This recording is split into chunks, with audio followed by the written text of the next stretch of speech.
Muchas gracias, Leonel, por tu participación. Es brillante todo lo que nos presentas.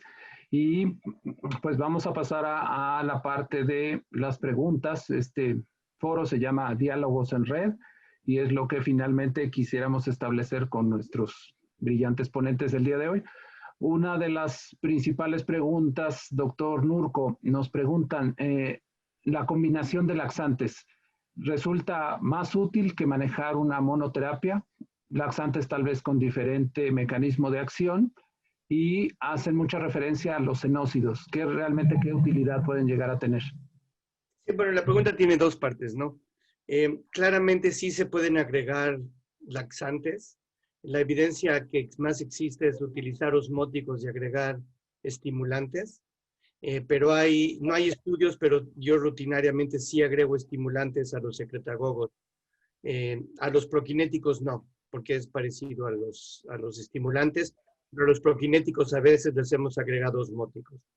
El xenócido, que probablemente está mucho más accesible en muchos lugares, hay estudios recientes del doctor Levitt que muestran que a dosis altas es bastante eficaz. La dosis media que utilizan ellos en su grupo es como de 15 miligramos al día. Yo normalmente empiezo más bajo, pero pueden subir. Y el efecto secundario más alto son las ampollas por la incontinencia, ¿no? Que se encontró en niños que se utilizó más de 30 miligramos al día. Muy bien. Leonel, hay una pregunta que nos envía el público y nos dice, ¿con qué frecuencia encontramos la disinergia del piso pélvico? ¿Qué papel tendría la aplicación de toxina botulínica en este grupo de pacientes? Y la biorretroalimentación realmente resultaría una terapéutica que no debemos indicar. Ya se han hecho muchos estudios y varias recomendaciones, pero quisiéramos conocer tu opinión. Ok, en cuanto a la disinergia del peso pélvico, creo que la voy a responder de dos formas. Una, en base a la evidencia y la otra en base a experiencia. Y te voy a explicar por qué.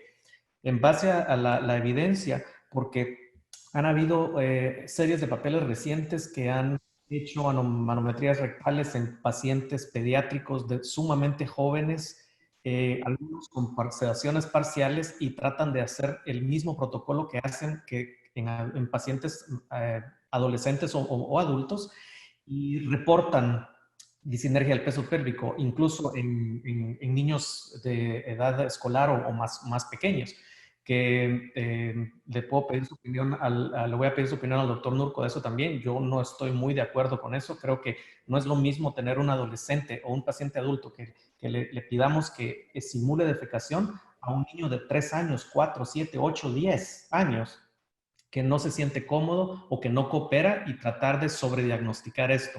Entonces, eso es uno. Y segundo, en cuanto al tratamiento, yo personalmente no utilizo la disinergia del piso pélvico como diagnóstico, a menos que me sienta sumamente cómodo que el paciente realmente tiene eso como condición, y que tienen una disfunción, su estreñimiento es porque tienen urgencia para ir, pero no pueden defecar, ¿no? Y que tienen cierta edad y la manometría se haya hecho. Y usualmente yo no diagnostico eso a menos que tengan 10, 12 años o más. Y utilizo la biorretroalimentación, y si no funciona, utilizamos Botox. Y sí lo encuentro sumamente útil en esto. No sé, Sam. Sí, no, yo nada más estoy de acuerdo. Quisiera agregar que, así como mostré yo cómo todos los laxantes son diferentes en adultos y en niños, la disfunción del peso pélvico es el otro lugar donde los estudios de adultos son clarísimos y en niños todos los estudios son negativos. Y no sabemos por qué. Yo sí creo que los adolescentes se parecen más a los adultos. En los adolescentes yo sí uso un poco más la terapia del piso pélvico. Lo que sí quisiera recordarle a la gente que está usando la manometría de alta resolución ahorita es que el 20 a 30% de alta resolución van a mostrar problemas de defecatorios, de expulsión pélvica, que son anormales, inclusive en controles. Entonces tienen que tener mucho cuidado con el tipo de manometría que están utilizando. Yo no uso el balón, la defecación del balón. Hay un estudio del doctor Belkin y hay otros Así como en adultos es predictivo, en niños los estudios no han mostrado una diferencia tampoco. Y yo también utilizo Botox, inclusive en niños más pequeños, ¿no? Cuando son totalmente refractarios a todas las medicinas, antes de hacer cirugía, tendemos a hacer, especialmente si tienen muchísimo withholding también. Y eso ha cambiado con el tiempo también. Muy bien. Hay algunas preguntas en relación al tiempo del uso del polietilenglicol, dosis máximas, y nos has hablado, Samuel, de que no existe prácticamente absorción del medicamento, por lo tanto pudiera llegar a ser seguro, pero finalmente damos de alta a muchos niños con los adultos, todavía tomando tratamiento de muchos años. ¿Nos pudieras dar tu opinión? Bueno, los estudios controlados en pediatría, la mayoría han sido de 3 a 6 meses, ¿no? Y han mostrado que es efectivo. Luego hay estudios descriptivos no controlados donde se ha utilizado el polietilenglicol por muchísimos años, ¿no? Entonces yo lo utilizo por muchos años. Cuando el niño es tan dependiente de los laxantes, ahí uno tiene que preguntar, bueno, si hay alguna otra razón. Los estudios muestran 30% de niños van a necesitar laxantes más de 10 años, ¿no? Entonces no es raro utilizarlo. La dosis, como ustedes saben, se ha utilizado el PEG ahorita para hacer desimpactaciones. Se ha utilizado hasta 3 por kilo en niños más pequeños. Ya que uno llega a las dosis de adultos, puede uno dar, inclusive como comparación de la colonoscopía, ¿no? Pueden dar 225 gramos en una sesión en la tarde, ¿no? Pero crónicamente, rara vez pasamos de 1 por kilo al día en niños menores, ya que llega la dosis. 34 gramos 2 veces al día es una cosa que yo utilizo bastante bien, pero ya que estamos haciendo eso hay muchos accidentes y es cuando empezamos a buscar otro tipo de tratamientos, ¿no? No utilizo yo polietilenglicol en niños muy pequeños. Hay estudios que han mostrado que es seguro. Yo, a pesar de que les estoy diciendo que no hay neurotoxicidad, en niños menores de 1 año todavía me da un poquito de cosa darles, especialmente porque esos niños responden muy bien a la lactulosa o otro tipo de laxantes, ¿no? Pero hay estudios en Europa desde los 3 meses, inclusive neonatos, que el polietilenglicol fue efectivo, ¿no? Muy bien. Leonel, en relación a la manometría colónica, haciendo recientemente un escrutinio con los médicos que realizan motilidad en Latinoamérica, realmente muy pocos centros realizan este estudio en nuestro medio. Sin embargo, sí tenemos casos refractarios que pudieran beneficiarse con los enemas anterógrados. ¿Nos sugerirías tal vez el tránsito colónico como una opción ante este tipo de circunstancia que todavía carecemos? Claro. Hay un par de estudios, uno un poco más antiguo que correlacionó el tránsito colónico por marcadores con los hallazgos de la manometría colónica. Y a pesar de que el estudio no fue bien hecho, fue retrospectivo y no tenía el tamaño necesario para encontrar las diferencias que ellos querían probablemente buscar, se encontró que cuando ustedes tienen el tránsito prolongado, muchos de esos pacientes van a tener manometría normal colónica, y cuando tienen el tránsito normal, la manometría va a ser normal. En mi opinión, en nuestra experiencia, yo creo que no es tan perfecto, al contrario, yo creo que es mucho más sesgado, pero si ustedes tienen un paciente con un tránsito normal, se pueden sentir más tranquilos que la situación no es tan seria. Pero entonces la forma como he hablado con otros médicos en Latinoamérica que se puede pensar en hacer una enemas antegrados es para pacientes que ustedes fallaron todos los medicamentos, probaron todo, probaron bisacodilo a diario, probaron cena a diario, probaron dosis altas, mezclados, P con bisacodilo, y el paciente va 2 veces a la semana o menos, o tiene demasiados accidentes. Entonces, estos pacientes se les hace un tránsito colónico, y si ustedes encuentran que el tránsito está retardado y el paciente no tiene distensión abdominal o colónica significativa, es posible aventurarse a hacer enemas colónicos antegrados. Muy bien. Una pregunta obligada, y dentro de la pirámide de tratamiento del estreñimiento funcional vienen las medidas de educación y viene la dieta. Pregunta obligada, la fibra, ¿debemos seguirla recomendando o no? Y quisiera que respondieran los dos, si es posible, y el papel de los probióticos que están pues muy de moda y sabemos que pues han documentado algunos pacientes con alteraciones en la microbiota que padecen de estreñimiento crónico. Bueno, la pregunta tiene, yo diría, tres partes, ¿no? La primera, la parte de la educación y todo eso debe darse a todos los niños, ¿no? La pregunta es si los niños más refractarios necesitan terapia psicológica. Depende, obviamente, de la característica del niño, pero hay un estudio donde se agregó al tratamiento de laxantes terapia psicológica agresiva y mostraron no diferencia. Entonces, en general, sí es importante tener comportamiento. A lo mejor una psicóloga puede ayudar cuando hay problemas para sentarse al excusado. Y en los niños que realmente tienen problemas más serios sí vale la pena, pero rutinariamente no hay ninguna evidencia que niños refractarios, como el tipo que estamos mencionando ahorita, van a mejorar con la terapia psicológica, ¿no? Los probióticos, hay 3 estudios, no hablamos de esto, que sí han mostrado un aumento en las evacuaciones, definitivamente hay evidencia. No todos los probióticos son lo mismo, el Reuteri parece ser el mejor, pero definitivamente hay evidencia que en pacientes no intratables y no severos, sí hay un papel para dar probiótico. Es una cosa bastante barata y no parece tener grandes efectos secundarios. Y lo último es la fibra. Hay 1000 estudios que muestran que los niños con constipación toman menos fibra que los controles. Eso no hay duda. Pero hay por lo menos 2 estudios controlados que han agregado fibra soluble al tratamiento de la constipación y no mostraron ninguna diferencia. Y recientemente hay un estudio del doctor Schulman donde lo hicieron para gente con intestino irritable y constipación, y él mostró que la adición de fibra mejoró el dolor abdominal, pero no cambió la frecuencia de las evacuaciones. Entonces, mi mensaje es, cuando los papás están enfocados, los niños se rehúsan, hay 1000 problemas de comportamiento, yo no me peleo con la fibra, no hay ninguna evidencia de que va a cambiar, nada más van a crear más problemas en la relación entre el paciente y el niño, que el niño no quiere ir al baño y además se meten en problemas de la comida. Entonces yo soy muy liberal en la fibra. Si el niño lo quiere, no nos va a dañar, pero si el niño no quiere la fibra, no hay ninguna evidencia de que está perdiendo. El último también es el agua. Hay un estudio que ha mostrado que si le dan agua a los niños con constipación, no importa lo que digan las abuelitas, no hay diferencia, ¿no? Bien. No sé si quieras agregar algo, Leonel, a este respecto.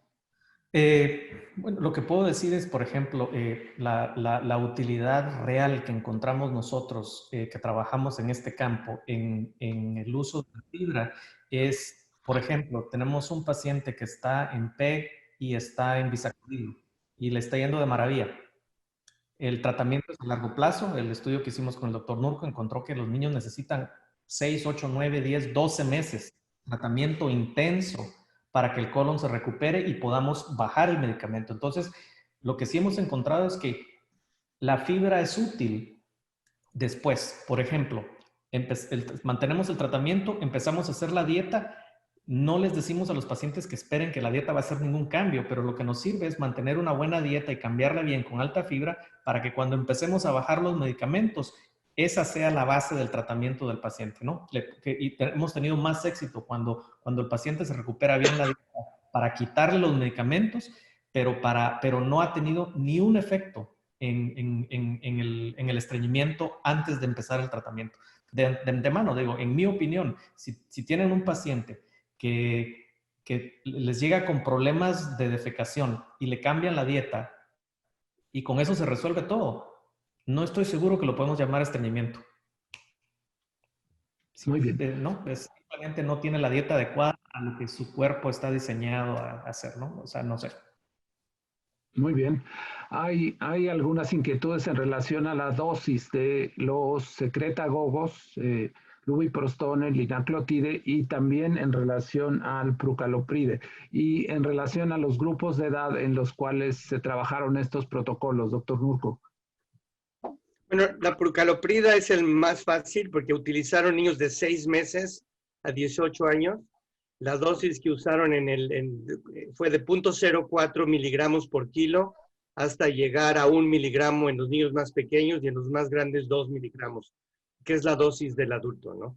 La lubiprostona, el estudio bajó hasta los 7 años, hasta los 6 años, entonces no se utilizó en niños más pequeños, entonces no hay dosis que se recomienda. Yo en general sí lo he utilizado en niños un poco más pequeños. El problema es que no hay suspensión, es un relajo cambiar la lubiprostona, por lo menos como está en Estados Unidos, a una suspensión, ¿no?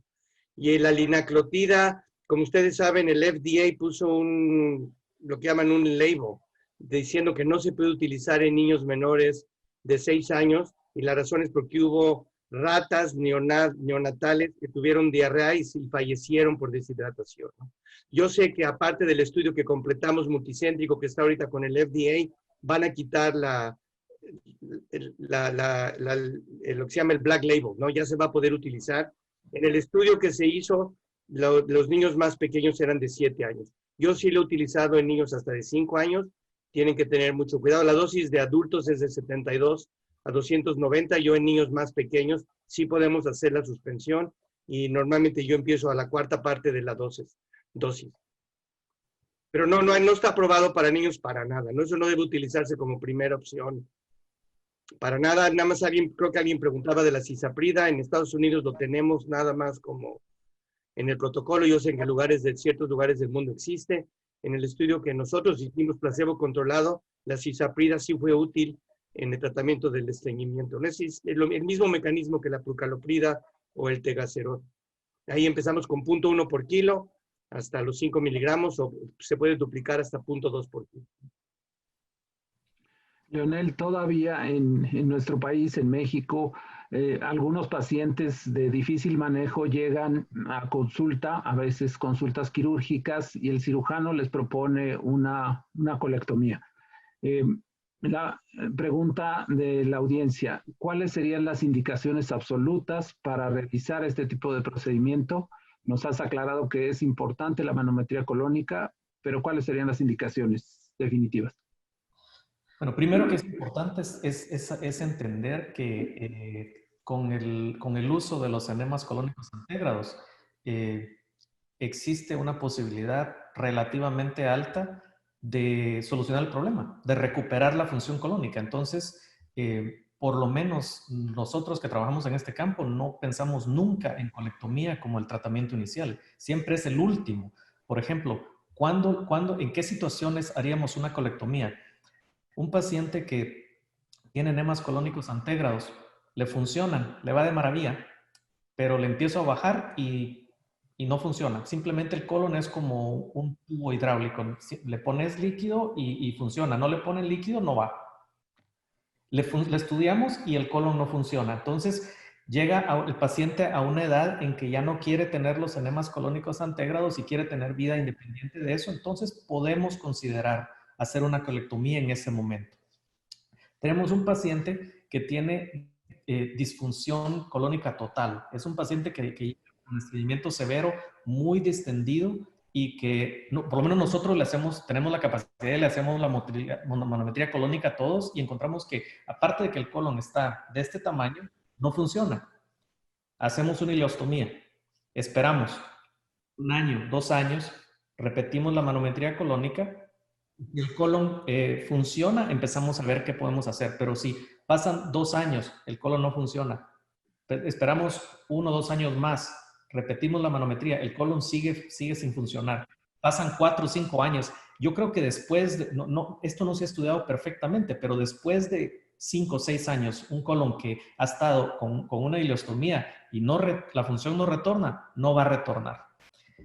Entonces empezamos a pensar que a ese paciente se le puede hacer una colectomía subtotal y reconectar y cerrar la ileostomía, pero tenemos que pensar en los tiempos, ¿no? Porque si es un niño pequeño, no se la voy a hacer durante la adolescencia, podemos esperar un poco más. Entonces es importante pensar en los tiempos, en cuándo podría programarse hacer la colectomía. Esas son las situaciones en las que yo por lo menos consideraría una colectomía. ¿Sam?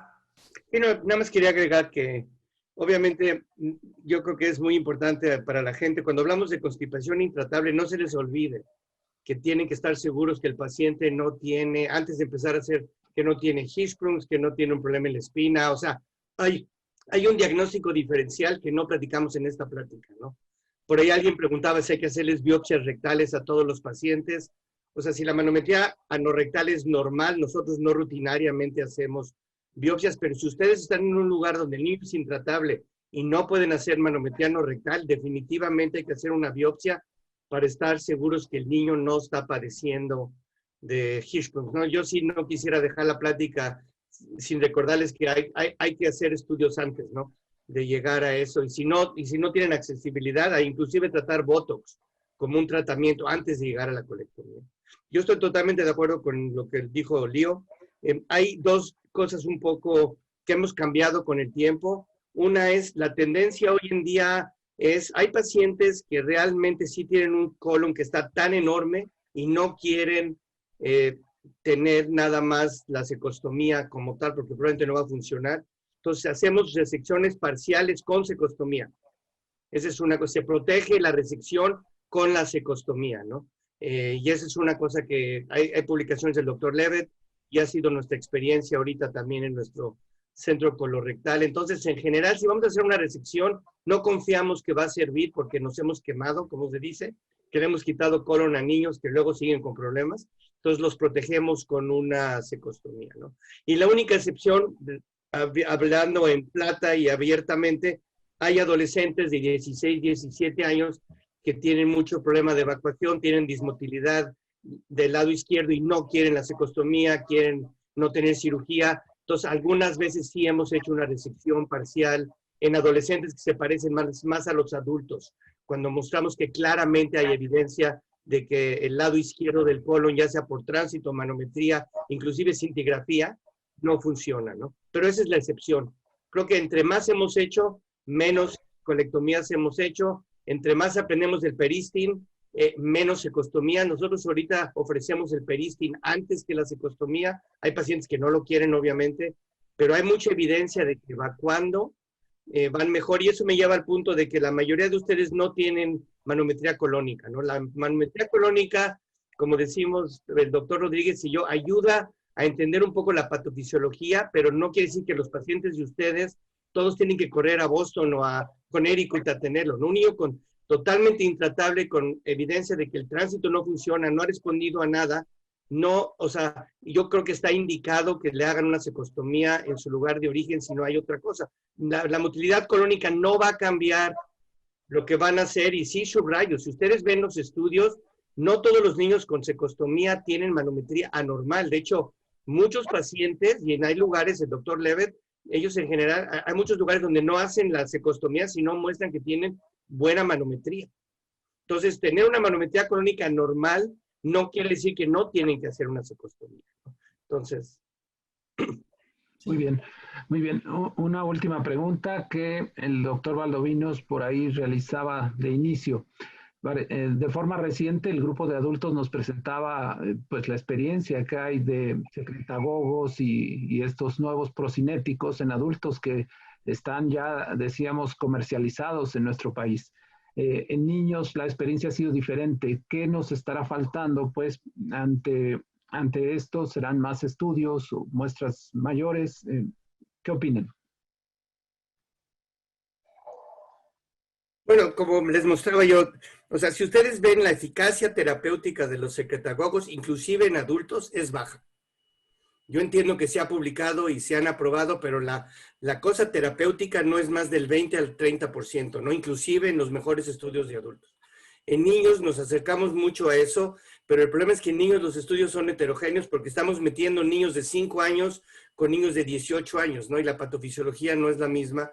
Como les decía yo, decidir cuál es una evacuación espontánea buena, como los adultos pueden decir, oh, yo sí evacué y me siento muy bien. Eso en niños es imposible. No tenemos la metodología de evaluarlo, ¿no? Entonces nos dedicamos a ver más las evacuaciones espontáneas sin la parte sensorial, que eso en adultos es muy importante. En niños tenemos la incontinencia fecal, que los adultos ni siquiera lo tienen en los criterios diagnósticos de Roma 4 para constipación, y en niños siempre la incontinencia fecal es uno de los outcomes. Entonces, yo creo que esa es la diferencia, y además, como les decía yo, el efecto placebo es más alto, y además, como nuestras muestras no son tan grandes, cuando la diferencia terapéutica es similar, no se hace significativa por las desviaciones estándares que hay, ¿no? Entonces yo sí creo que a la larga vamos a mostrar que es muy parecido a los adultos, pero tenemos que refinarlo, y yo creo que los niños mayores van a ser diferentes probablemente van a responder más a prokinéticos que los niños menores, ¿no?